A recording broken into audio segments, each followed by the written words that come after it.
All right, let's bake a pumpkin pie. Much like my apple pie recipe, this is going to be a quick and easy one. I think the apple pie is a little easier to do, but here we go anyway. This is essentially Libby's pumpkin pie recipe with a couple of modifications, and we'll get to that soon. But here's the things you're going to need. You're going to need a 9-inch pie pan, and you're going to need a crust. Based on what I was talking about last video, you know that I'm a Pillsbury guy.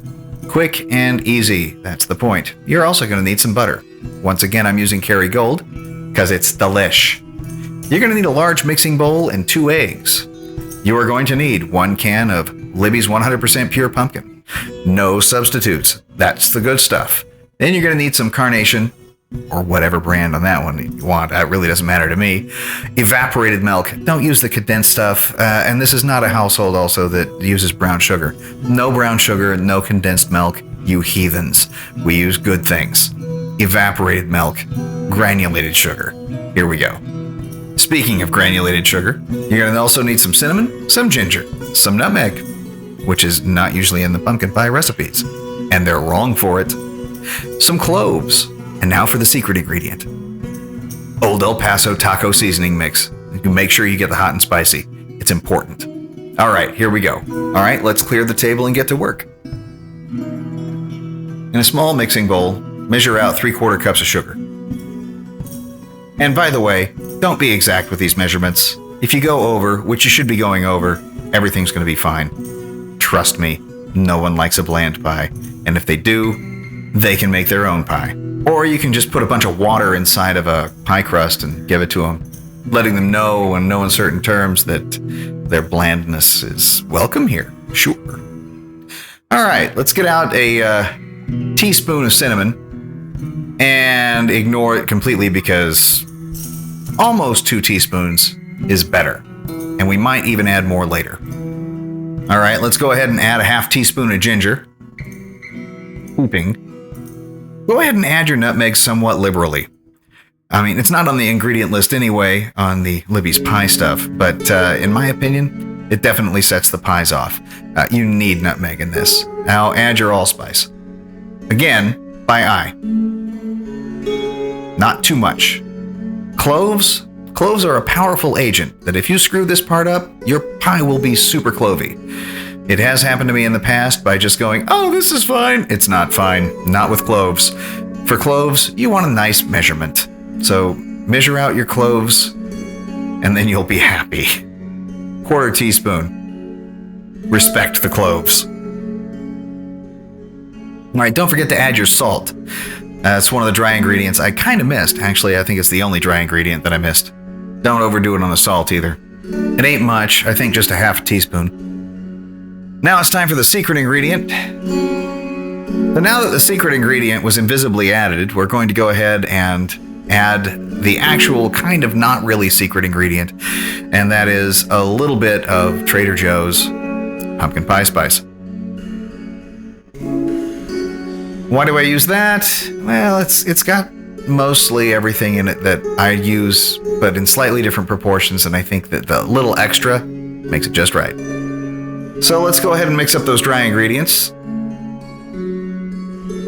And you want to start kind of looking at the color of the stuff.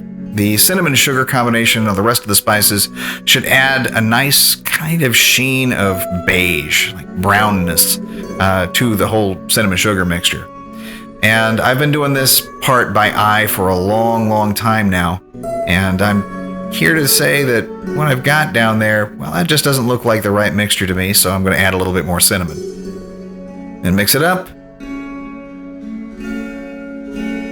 And once I'm satisfied with the color of it, I know it'll be okay. And that's about the color that you want as well, as far as density of brown to white. Then you'll be all right.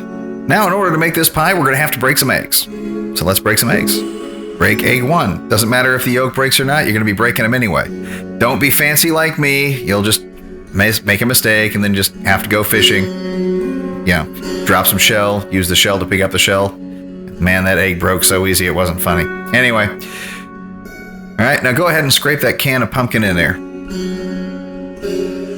Get it all out.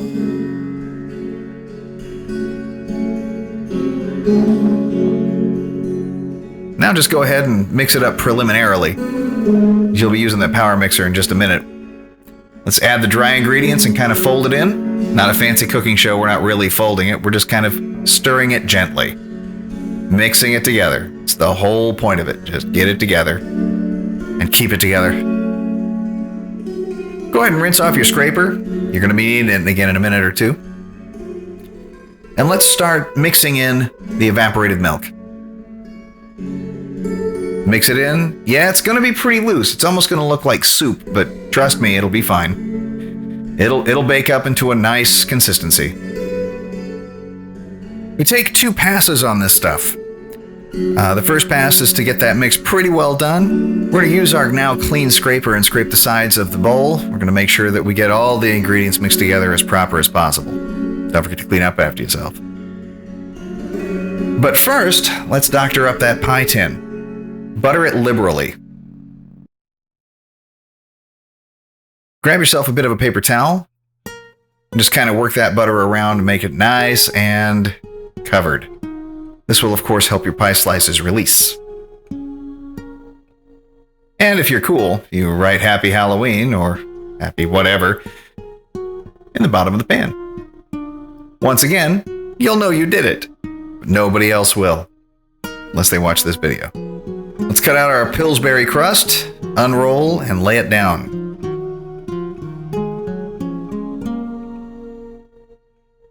You notice the crust will come out pretty limp. Well, in order to straighten it back out, doesn't take much work. Now go ahead and work the crust into the pan. Make sure you just cover all the corners and make a nice little cup out of it. And keep in mind, it doesn't have to be pretty, just really functional. All we're doing here is making a cup for the pumpkin pool, which will soon enough solidify into a nice pie. After we scrape the sides, we're going to mix up the pumpkin pool for just a second more. Make sure it's all homogeneous. Now go ahead and pour the mixture into the pie pan. Scrape out the rest. Every drop counts.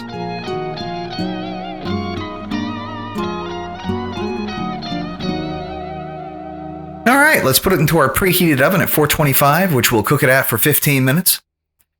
And then we'll go ahead and cook it for another 30 to 40 minutes at 300. Do be careful when you're putting it in the oven. Having the loose consistency that it does, it'll have the tendency to be a little bit sloshy. Just take it easy putting it in there.